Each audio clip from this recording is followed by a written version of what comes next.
மகாராஷ்டிராவில் எம்எல்ஏ விடுதியில் உள்ள கேன்டீன் ஊழியரை சிவசேனா எம்எல்ஏ கன்னத்தில் அறைந்த சம்பவம் அதிர்ச்சியை ஏற்படுத்தியிருக்கிறது. இது பற்றிய மேலும் விவரங்களை எமது செய்தியாளர் ரமேஷ் வழங்க கேட்கலாம். வணக்கம் ரமேஷ், என்ன நடந்தது? முழு விவரங்களை பதிவு பண்ணுங்க. மகாராஷ்டிரா மாநிலத்தில் எம்எல்ஏக்கள் தங்குவதற்கான விடுதி இருக்கிறது. இந்த விடுதியினுடைய பெயர் ஆகாஷ்வாணி விடுதி.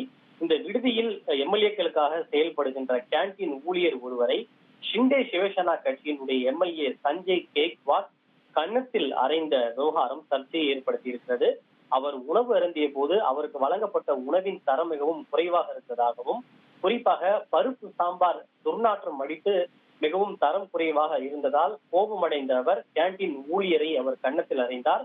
ஒரு முறை அல்ல, அவர் 3 முறை கன்னத்தில் அறைந்ததோடு அவரை கை முட்டியை நீக்கி அவரை நெஞ்சில் குத்தினார். இதில் நிலை குலைந்த கேன்டீன் ஊழியர் கீழே விழுந்தார்.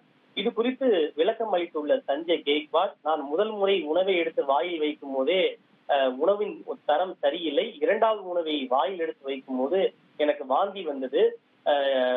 நான் சாதம் மற்றும் காய்கறி, பருப்பு சாம்பார் ஆகியவற்றை ஆர்டர் செய்தேன். மிகவும் தரம் குறைவான உணவு வழங்கப்பட்டதாலேயே தான் கேன்டீன் ஊழியரை தாக்கியதாகவும், அவர் எந்த மதம் எந்த ஜாதி என்பதெல்லாம் எனக்கு தெரியாது, ஆனால் அவர் என்னுடைய உடல்நிலையை சமரசத்திற்கு உட்படுத்தி இருக்கிறார், அதன் காரணமாக தான் அவரை தாக்கியதாக சஞ்சய் கேக்வாட் தெரிவித்திருக்கிறார்.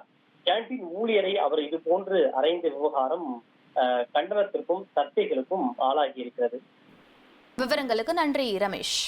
உங்கள் தந்திவன் தொலைக்காட்சியில் காவலன் வியாழந்தோறும் இரவு 8 மணிக்கு காணத் தவறாதீர்கள்.